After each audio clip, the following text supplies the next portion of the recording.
Welcome to The Weird Shack, the podcast that explores the weird and spooky. I'm Ollie Tobbles with my co-hosts, Reski. Howdy.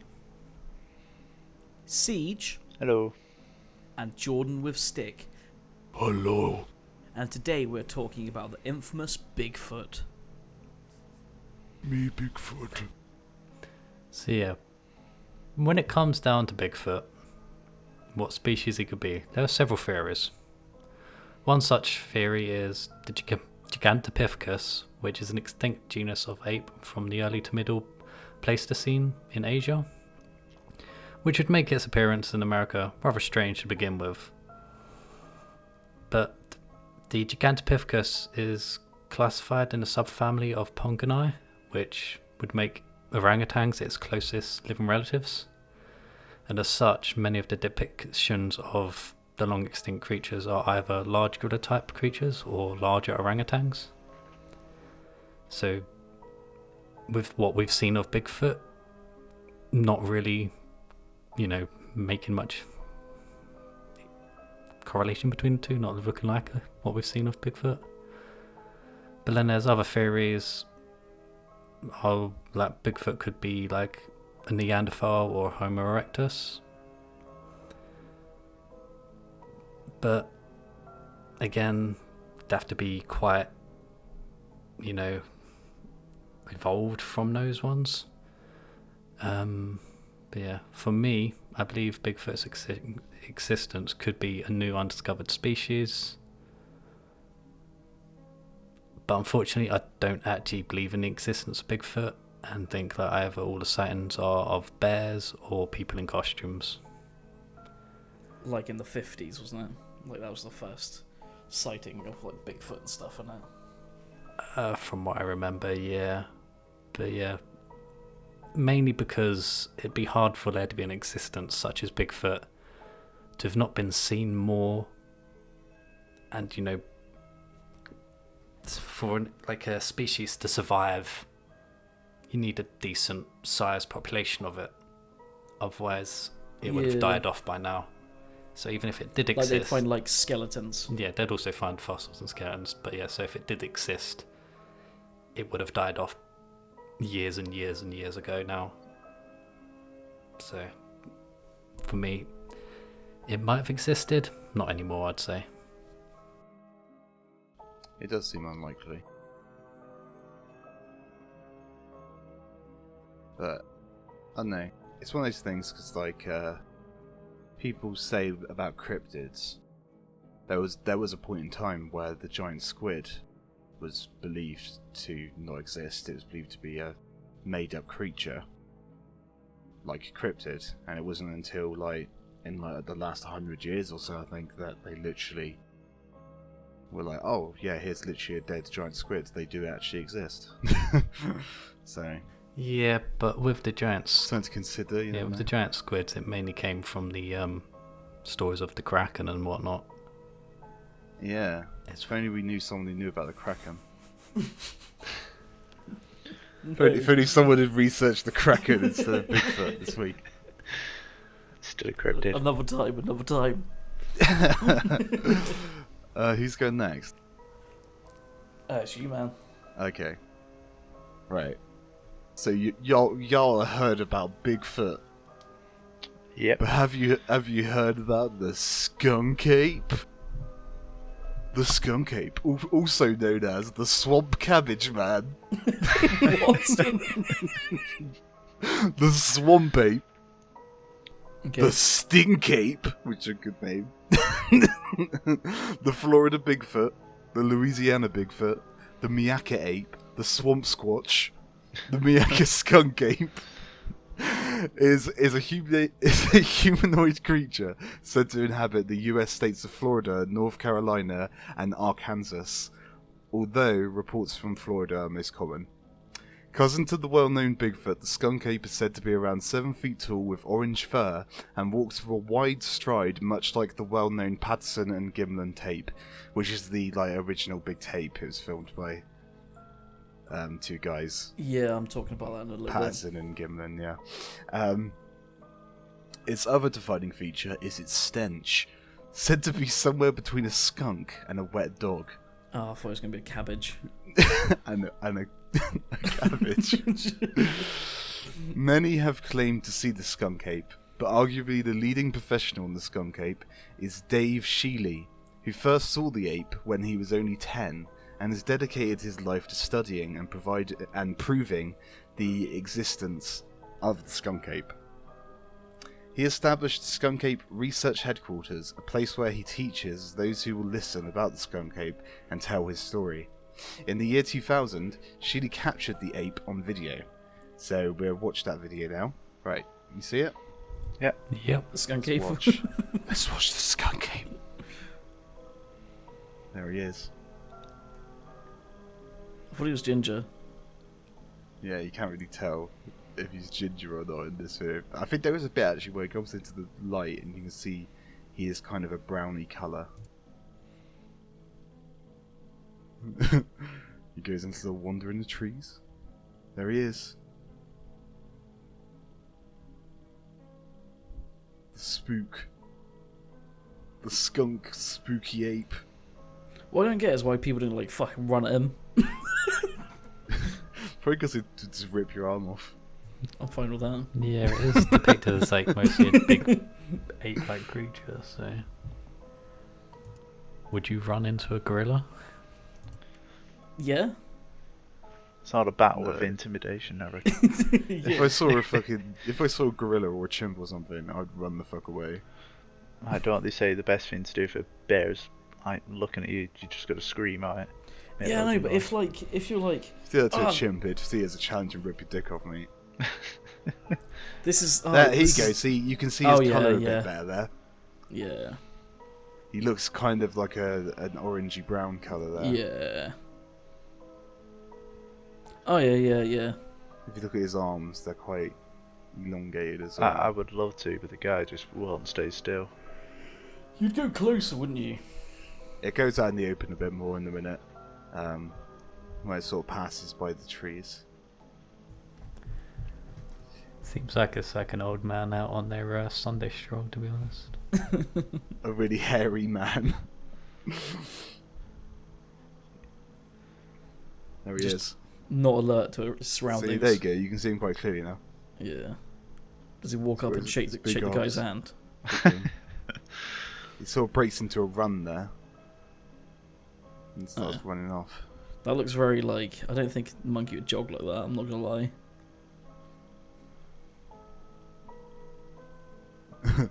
There he goes. A majestic, beautiful creature. Truly.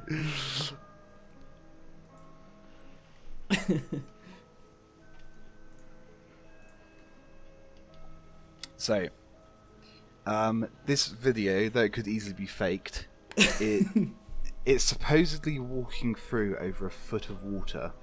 So that, in that video, that's marshland. Okay. So it's walking through marshland. And Dave says that he thinks that it was at the end there when it's running, he estimated it about 22 miles per hour. Its running speed Okay. when it was running through the swamp. So I don't know if that's real or not. Actually, I'm going to share my screen again because I'm going to show you some pictures of the skunk ape. What was its other name? This cabbage squinch or something. This cabbage, the skunk ape, That's it, yeah. the cabbage man, I think. Oh, cabbage man, that's what. The where is it? Swamp Cabbage Man. Everyone knows the Swamp Cabbage Man. So this is a picture that was taken of a supposed swamp ape, a skunk ape, a stink ape. That's one of the pictures. And this is the other picture, which I find really funny. He's smiley. Because he looks like he doesn't have a nose, like his teeth and eyes are really close together. But I do find these images quite creepy because of the glowing eyes and stuff. Yeah, right. So these pictures were taken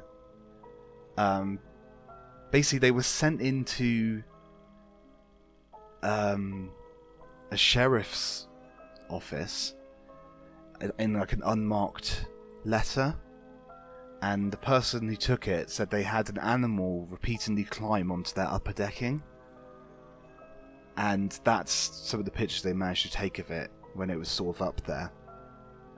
They think it was probably an orangutan that had escaped from somewhere or something like that, but you know, we're not really sure on what that was.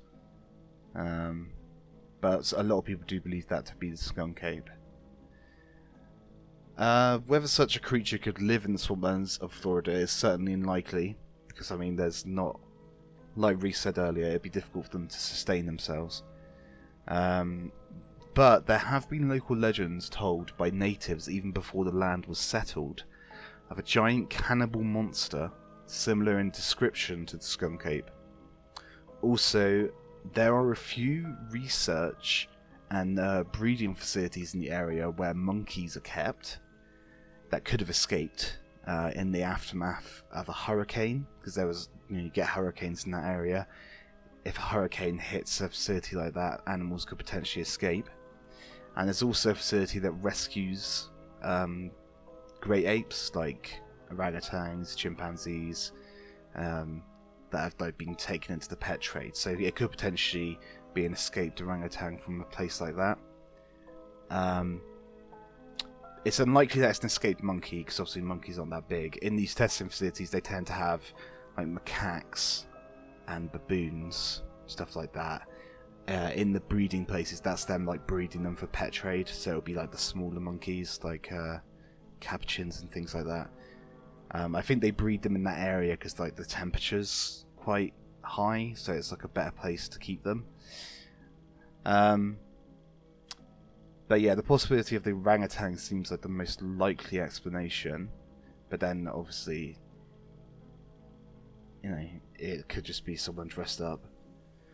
But then maybe the legends of the cannibal giant are real, and the skunk ape is out there. Ooh, the swamp cabbage man.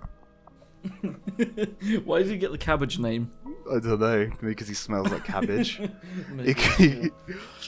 You hear a rustling in the swamp, and you look out and you smell hear, cabbage. Hello there. You're like, oh, who's that? It's like, I am the skunk ape. Here are my cabbages. And gives you some cabbages. Oh, the swamp cabbage man came today. He's such a kind man. Stinks though. Smells horrible. Alright, so I found something about so a magazine published a story in 1960 called A New Look at America's Mystery Giant by a guy called Irvin T. Sanderson. It was in a place it was in British Columbia, Canada. On a sunny October day in 1955, a young man called William Rowe took a day off from work to go hunting. What he saw on that day shocked everyone who heard the story. William Rowe came face to face with a huge, giant, hairy human-like creature. Americans call him Bigfoot, whilst Canadians call it the Sasquatch.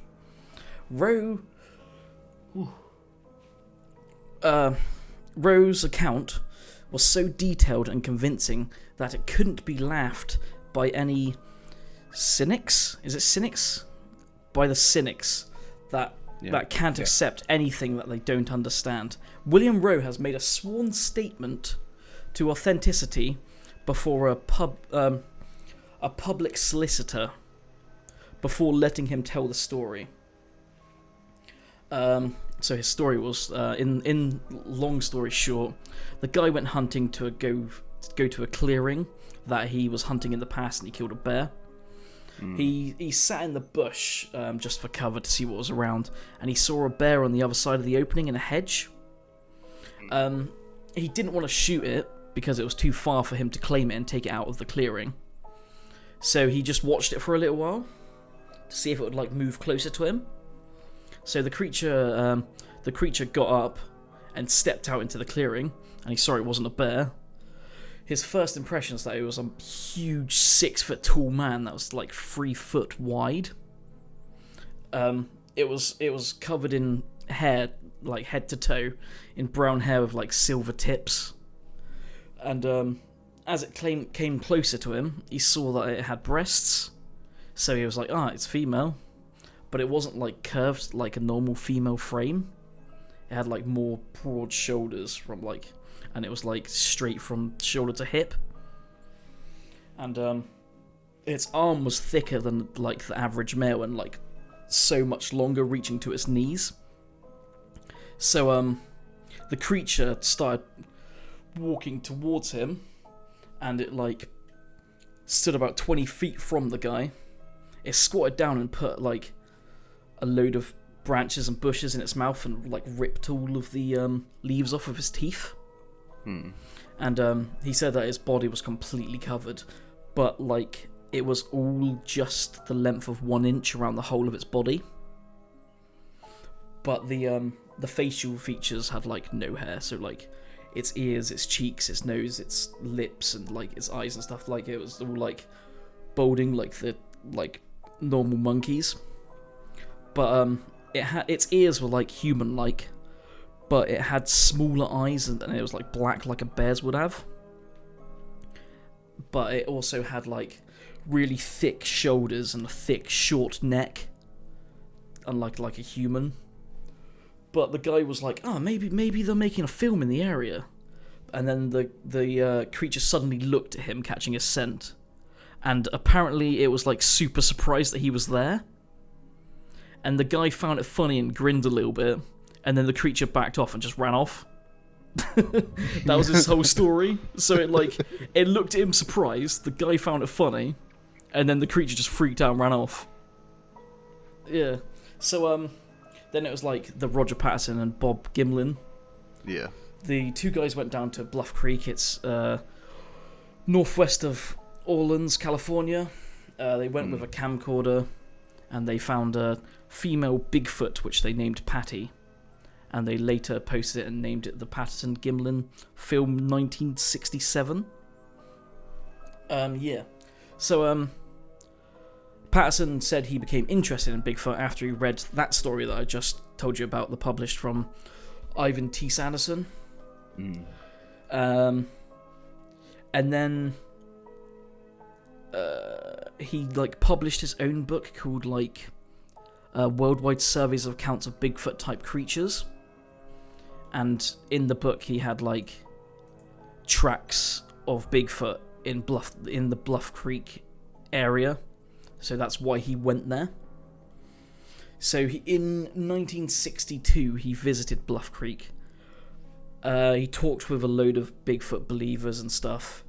And then in 1964 he returned to meet a person called Pat Graves. And they drove them to a place called Lard Meadows, where they found some fresh tracks on the ground. And then, a couple years later, Patterson published a book called "Do Abominable Snowmen of America Really Exist?" And then in June 1967, May-June, he filmed, this is where it gets really weird, he films a docudrama with his friends and some volunteers that he knew. But, doing the docudrama, he would have had some guy in a Bigfoot suit to film any of the climactic moments. Right. So I just found it really weird that they made a documentary film series thing with Bigfoot. So they got a load of mates to make a documentary about it. But then in October,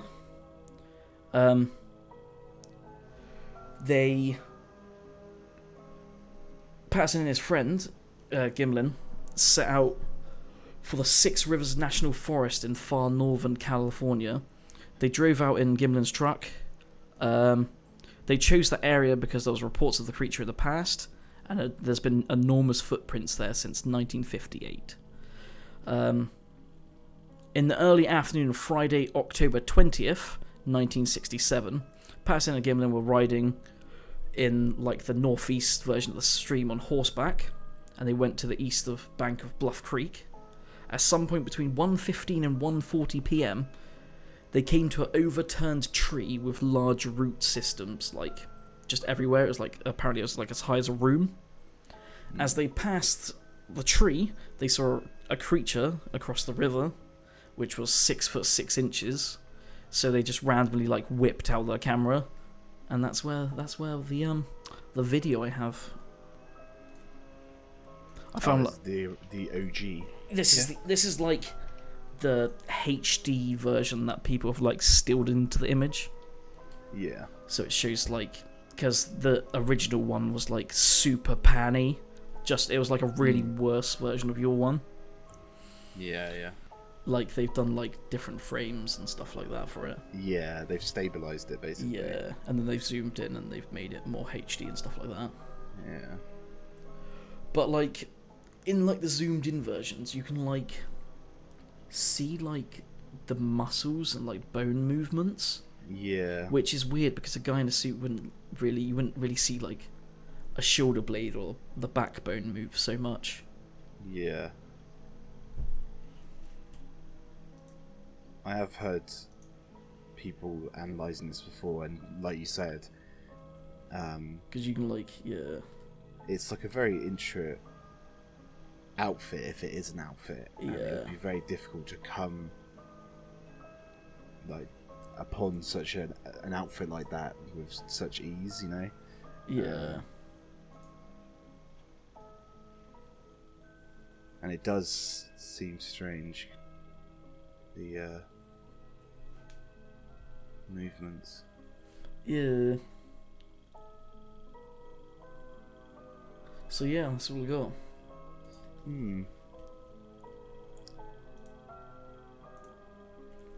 Yeah. Yeah. It's not that, like that the video first, is like the OG like, of initial Bigfoot sighting videos, isn't it? No, but it's sort of the one that started it. Yeah. That is the one that's constantly referenced in pop culture. Like if there's like a reference to Bigfoot, it's usually connected to that video. Yeah. I just find it weird. Like, Sorry, I say like whenever you see someone pretending to be Bigfoot, they always do that walk. Yeah. That's like the iconic walk. The like flailing your hands back kind of thing. Yeah, well, it's quite similar to like the one in the video that I showed. Yeah. Like you can tell that if that is just someone in an outfit, that they're trying to imitate that. You know. Yeah. I just found it weird that they did like a documentary drama. I think that's why people were so like skeptic about it. Yeah. So they were doing this drama before they had actually like filmed like this. they filmed and it was it in a drama about Bigfoot. Is that yeah. what it was? So yeah. it was like it was something like Gremlin was like an Indian guide or something. And I think Patterson's like the person that's filming it. And him and these people, volunteers, they go and hunt Bigfoot pretty much. They go to find him. So people, it's like a Blair Witch type thing, but yeah, Bigfoot. But people seem to think he might have had a suit from that. Yeah, but that was in May and June of the same year, and then he recorded Bigfoot in October. I don't know what like the quality of like outfits were back then. I don't really know, because it was like the original Planets of the Apes, wasn't it?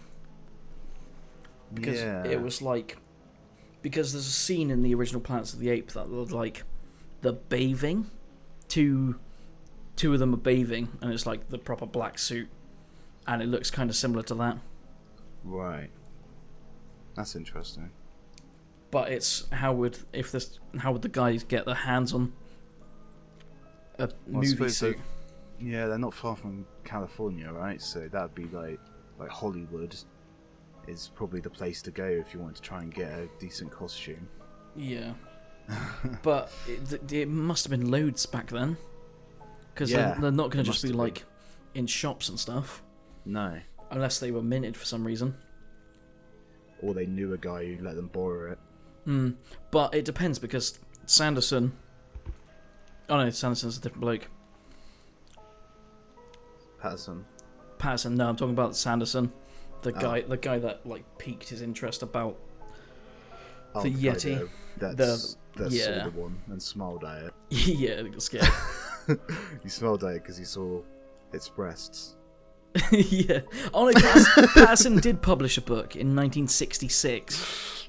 Yeah. So the year before he filmed it. Yeah. Because it doesn't say a month or anything. So he could have got money from that. Yeah, it's interesting. What about you boys? What do you think?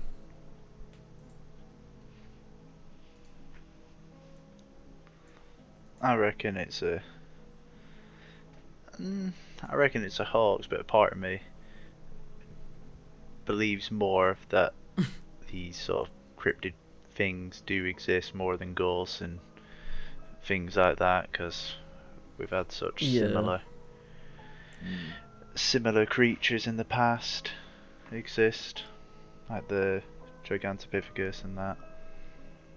But I don't know, like in regards to that movie we just watched then, I think even back then, if you had money, you could get a suit like that or anything like that, because I think like fancy costumes and stuff like that's quite big in America, especially 60s. when you look at like Halloween, you see some of the people dressing up in all the fancy costumes. I mean, if they were to cost a lot, it would probably be relative to what it is now. I think it would be a lot harder to get a hold of. In like now though, like CGI and everything, like people would see that video if it was made now and be like, nah, that's bull. Yeah. Well, it's a lot easier to fake stuff like that now, like you say, with CGI. And with the wide access to video editing software and stuff, it's not very difficult to make something like that. But back then, that would literally have to be someone in an outfit, and then, like, considering that, it's like you say, it's like, where did they get this outfit from? How did they get their hands on it? And it does seem... like, because also, like you say, I guess it kind of looks similar to Planet of the Apes type style, but then it also looks like an original outfit, you know? It's like, so then it's like, it's just it's a custom made thing as well. So it must have been a lot of money to make it, if it was. And it's a lot of money for basically a throwaway thing as well, because you're filming like a single video. Yeah, like 2 minutes, 1 minute. Yeah, and you've bought this ridiculously expensive costume for that. Doesn't really seem worth it, does it? No. Well, when it comes down to it, if you think about how much money they could have made back from any other merchandise and whatnot from it, it's quite a small number, I think, to be able to buy a costume like that, or buy the materials and have someone you know make it, or make it yourself. Yeah. I mean, them being near California, it's not like hard to believe that they knew a bunch of people who were good at this sort of stuff and did it for... Because back in the day, like, there used to just be people that were really good at making outfits. They didn't work for a company or anything, and filmmakers would be like, oh, I know this guy who could do this.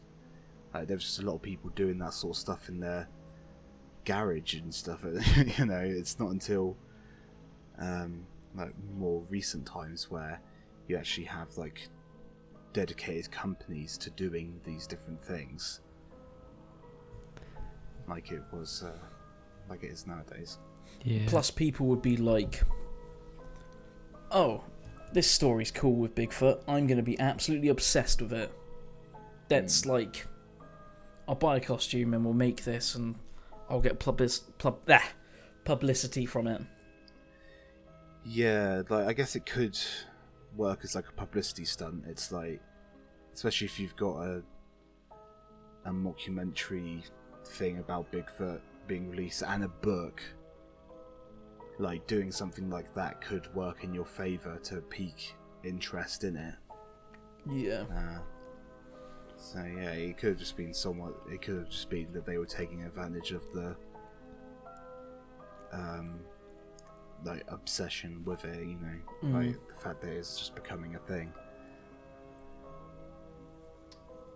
So It's always One someone. thing remains, in the original footage, he's definitely not got a steady hand recording it, has he? No, he really doesn't. Like all the videos. It's super shaky. Yeah. But it could have been like that era is probably a really bulky camera. Well, From what I remember reading of the original video quite a while back, apparently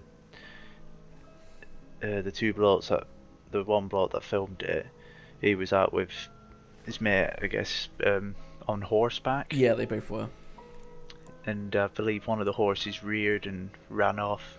One of the guys was left just on foot. Oh. And then, the other guy started filming it with his camera when he got control of his horse, and then he actually followed it a little bit as well, if I remember correctly. Reading, and his friend called him back because he didn't have a rifle or anything, so... But that would explain the shakiness, I guess, as well, because if your horse is just reared and you've just got it under control, you might be a little bit shaky. And also adrenaline from seeing something like that. Yeah, if a horse saw a Bigfoot, it'd definitely freak out. Yeah,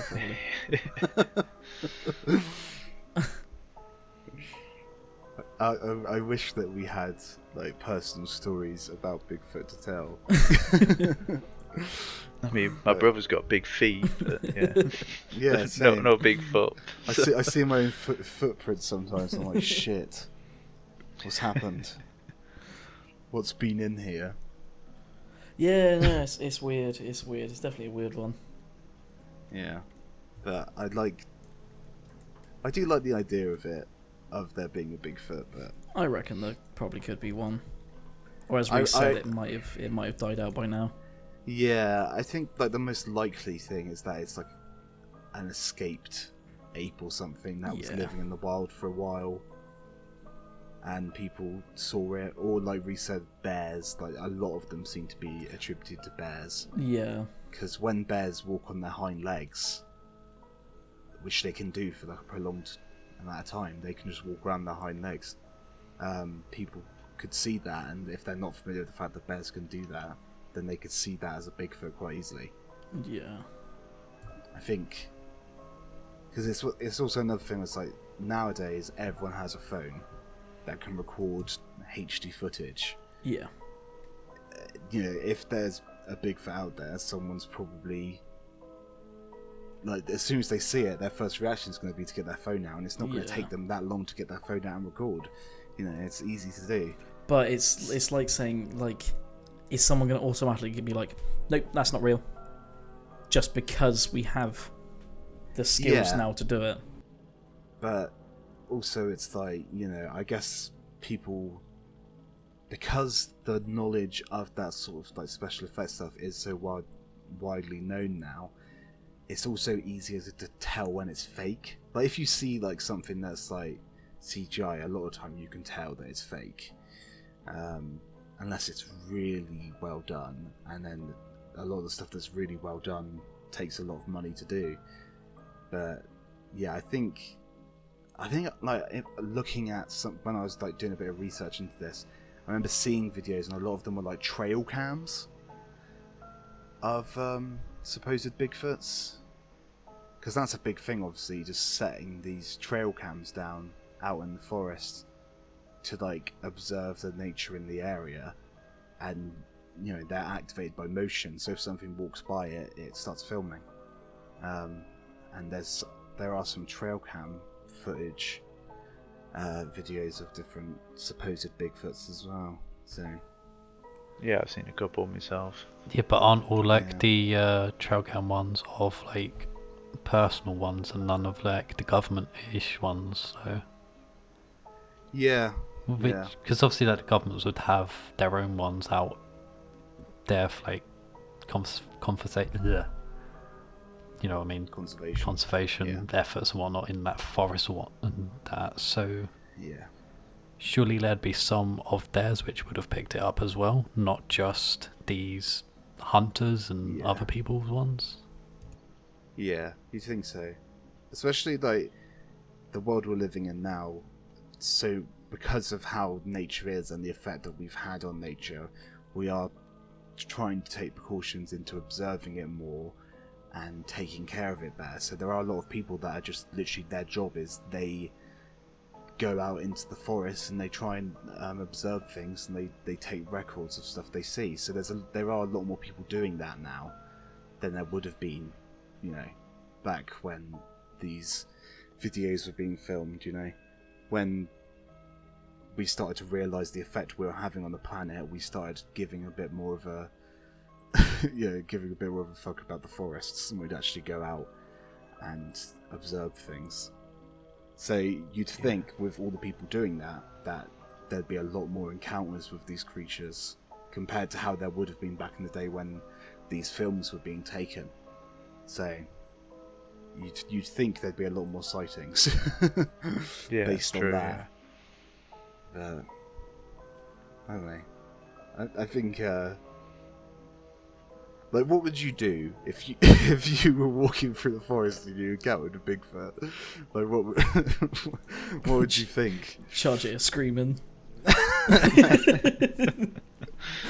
You're just walking through the woods and you hear rustling, you turn and you just see like a big fucking hairy guy who's like, How close? just looking noisy. Everyone would probably just try and make that distance. I think I'd just fucking run off. Yeah. I'd pull my phone out at least. And I don't know. I if don't I'd think even you pull would. my phone out. I don't think I'd you just would. I'd shit myself. I don't know, because the amount of videos I see of like where you see like a police shooting or something, you just see people stood around with their phones out filming but it. the They thing just is, don't like, give a damn. that's so normalised to us. Like violence of that sort of stuff. That's so normalised that our response is to get our phone out. But if you encountered like a huge animal, you probably would, as like a natural instinct, just run away from it. Yeah, like flight or fight response. Yeah. You could always try raising your arms and screaming very loudly. Stamp your feet. Charge it like a bull. Try and scramble its brain and shit. Pure confusion. Scramble its brain. Just fucking just flirt with it. do what was his name? Sanderson did. Just smile at it. Yeah, You might creep it out. Swallow it, give it a little no, wink. because when it saw it, it was like super shocked, and that's why he found it funny, because of its face. It also covered its breasts. He didn't mention that part. Well, it was sucking on a tree, wasn't it? It was like on the tree, so like he was probably shocked that he saw him sucking off a tree. It was sucking off a tree, and it was touching its breasts. So basically, it was masturbating, and this guy caught it, and that's why it was so shocked. Yeah. Also, like, there's the possibility that like there are just because, like, you know, there are homeless people who consider themselves. Well, no, it is a thing. Like, there is like the wild man, 8 foot hairy homeless guy. I mean, it could exist. It's not impossible. It's true. Like, homeless people that like live out in the forest stuff, you know, they're not maintaining their hair or anything. You know, they could even like be making stuff out of hides and things like that, like clothes wise. So if you were living out in the forest and you had like really long unruly hair and a long beard and you were covered in like fur, then you know, you could potentially. If I was homeless, interpret that as a Bigfoot. If I was homeless, I'd be like, oh, I'm gonna kill this bear and I'm gonna put his ass in my boobs. Yeah. Give myself a killer rack so that if any hunters stare at me, they shoot me with a spear. I can flirt with them a bit and they'll leave me alone. Suck off a tree. Yeah. To intimidate them sexually. Alright, does anyone have anything to add? I find it interesting that sightings of like Bigfoots and stuff go around the world as well. Like, you've got them in everywhere. Australia, Canada. There's like not Yetis Yeah. as well. Like, there's so many different sightings around the world. Abominable Snowman, Yeti, Sasquatch, Bigfoot. They all have like different names. stink ape, Stinky Cabbage swamp Man, cabbage, classic. swamp cabbage man. Oh, that one, yeah, that's one.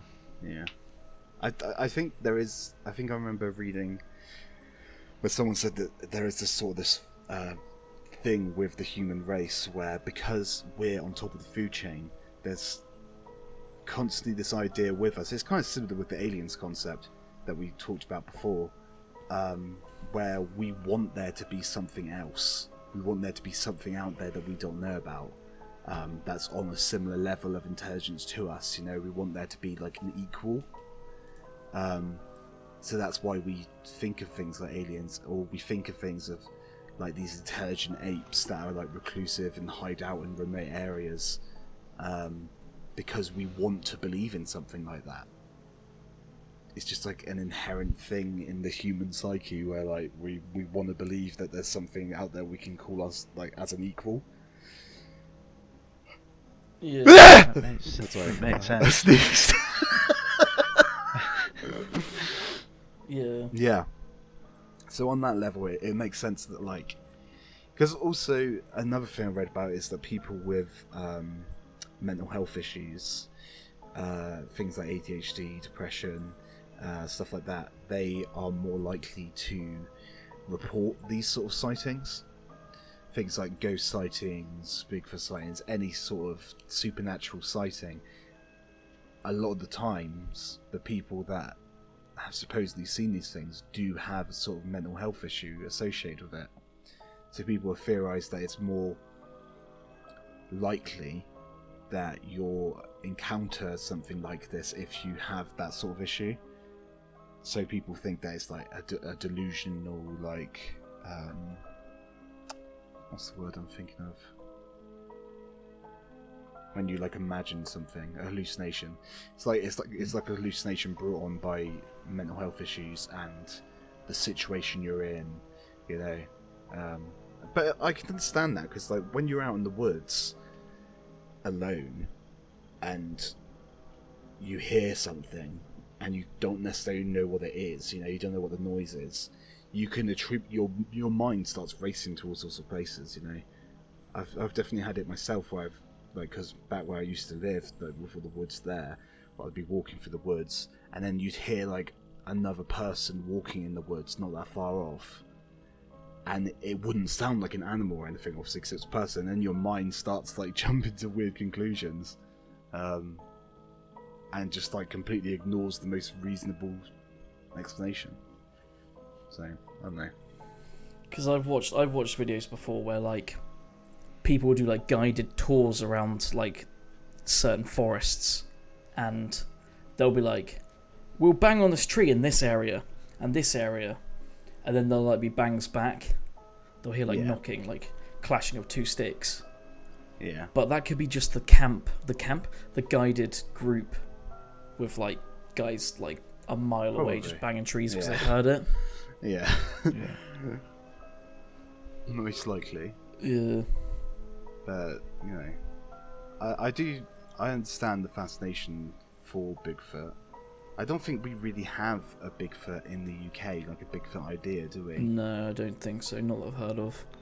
I think like I've not heard of anything. Yeah, I think like our equivalent is like Beast of Bodmin. Yeah, which is just a panther, apparently. Well, also there's like the associations with like the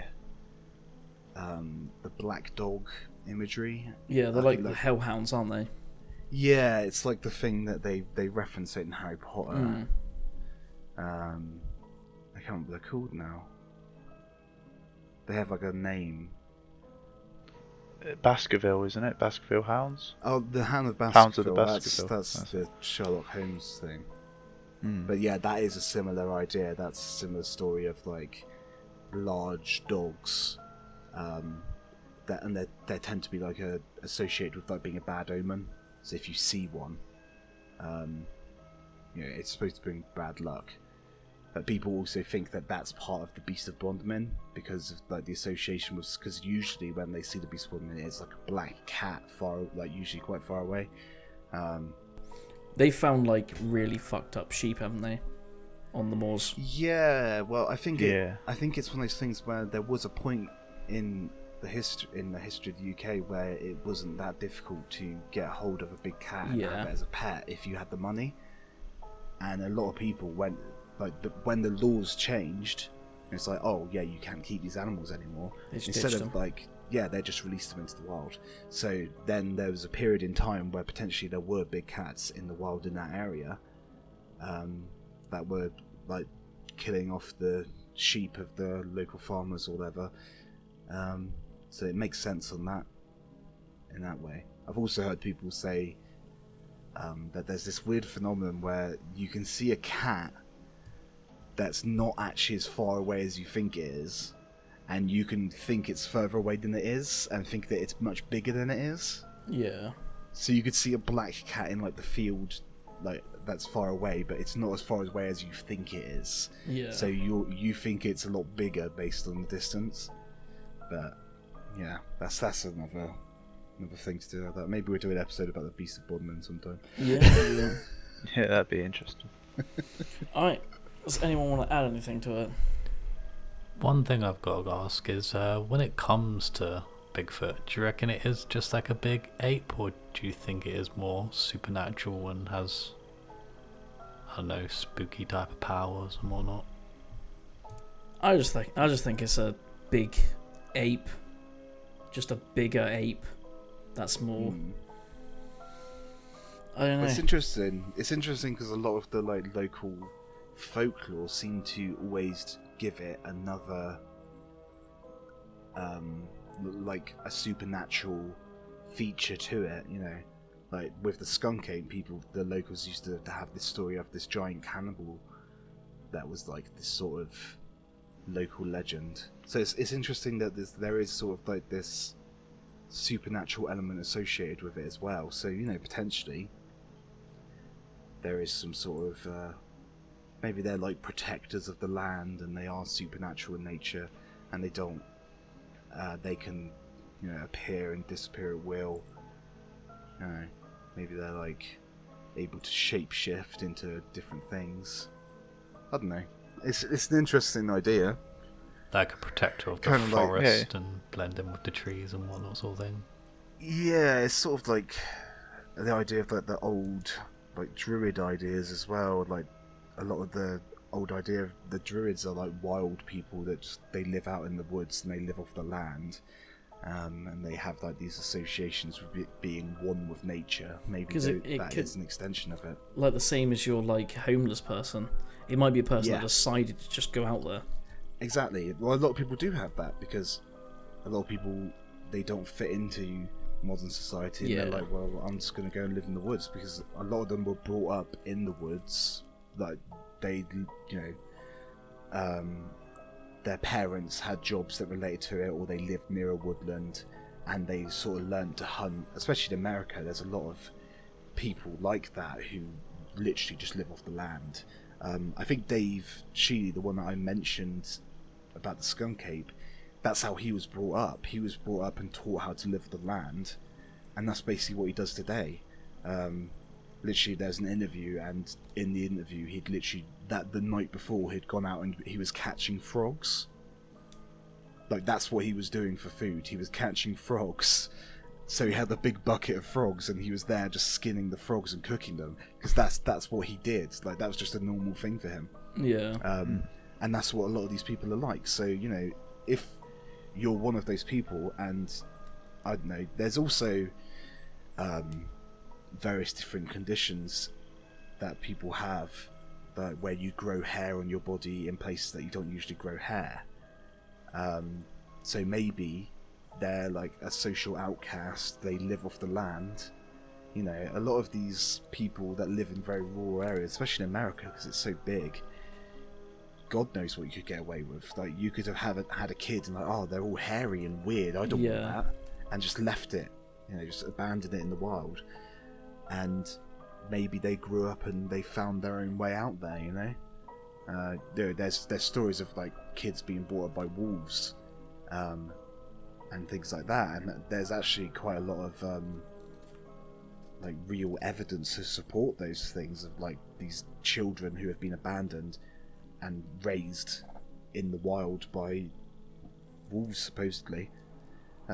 Maybe that's something we talk about in the future, because there's some really interesting videos of like these completely like, feral I've seen children. some weird stuff. Yeah, Yeah, it's really strange because it's like the idea of like these children who have just been abandoned and they've learned to live in the wild somehow, and it's interesting because when you think about human beings, when we're children, we don't know how to be a human being yet.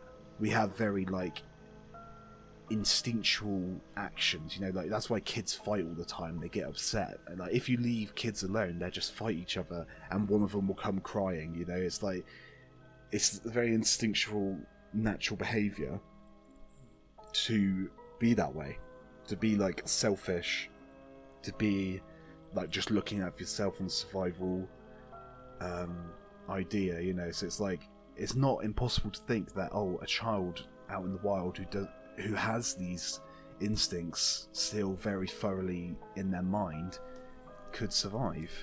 yeah. And maybe one of them grew up and became a Bigfoot. You never know. I remember watching a video with Chris a little while back about a little robot monkey they put in with the other monkeys.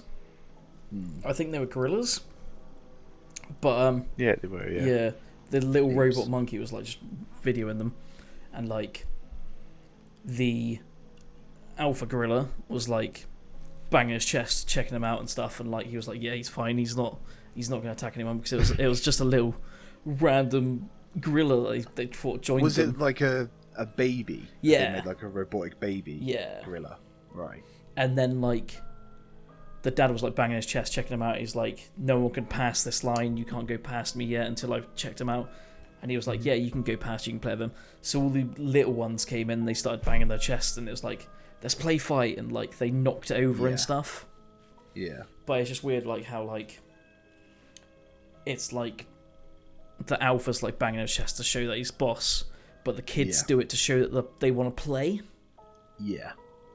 Yeah. Well, it's a built-in thing because you learn Yeah. those instincts. You know, they learn how to fight through play fighting. That's how animals learn to fight. That's why when you have like a big group of like puppies or something, they're always like biting each other and stuff like that. It's because that is their first lesson in how to fight, basically. You know, it's just when they get older, they do it for real. But yeah, it's definitely, there's a lot of like interesting stuff going on there with Bigfoot and the potential of like many different explanations. I think we've brought up quite a lot of them. I think we've done a decent job at covering a lot of these ideas. But I don't know, maybe we'll touch on it again. Maybe if people listening have got any input, any experiences with stuff relating to Bigfoot or whatever, they could give us a message or whatever, or email us. Yeah. I'll start putting an email in the links.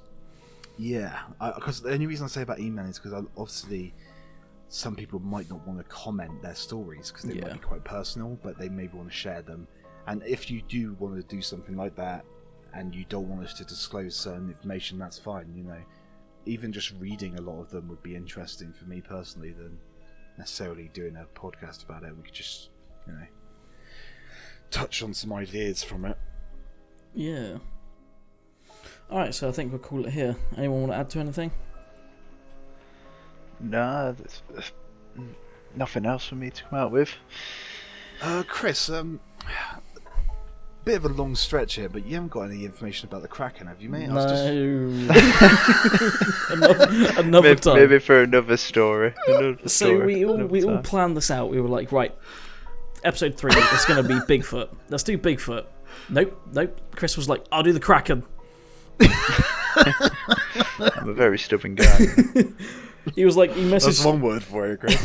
Messaged me at work. Oh, I'm doing the Kraken. Oh, good one, Chris. Good joke. That's a good one. Oh, he's actually done the Kraken. Cool.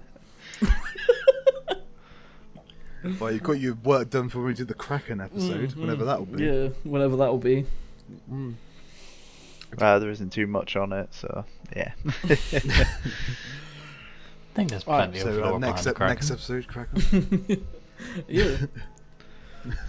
Well, the only recordings go to about 1701 occasion in the early 12th century, but let's save that for another story. Yeah. Maybe we can do like a water one where we can add like Nessie. Cryptids. Yeah. There's a lot of interesting stuff like that, like the bloop. Never heard of it. Yeah, that's an interesting one. It's like these noises you can hear like deep down into the. I watched something about that. Yeah. Yeah, you can like listen to these recordings of these noises, and they don't know what the explanations behind them are and stuff like that. I watched one where a guy chucked a camera into a sauna cliff kind of thing. Yeah. And he threw it in, and like he threw it in once and nothing happened. It was on a drone. He dipped it in. Oh yeah.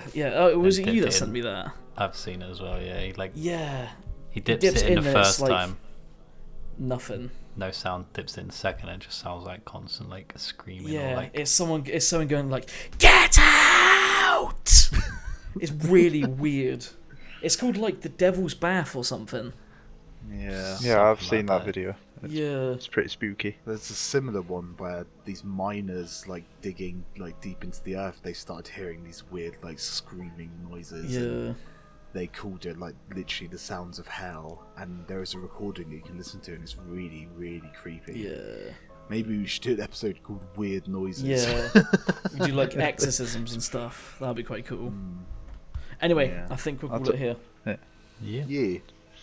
Ideal. Alright, thank you for joining us on episode 3. Please leave any comments down below or email us. We'll start putting it in the description for everyone to join.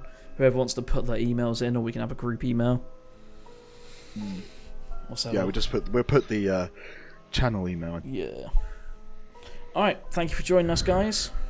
And Skunk Ape, love you. Come into forest, me give cabbage.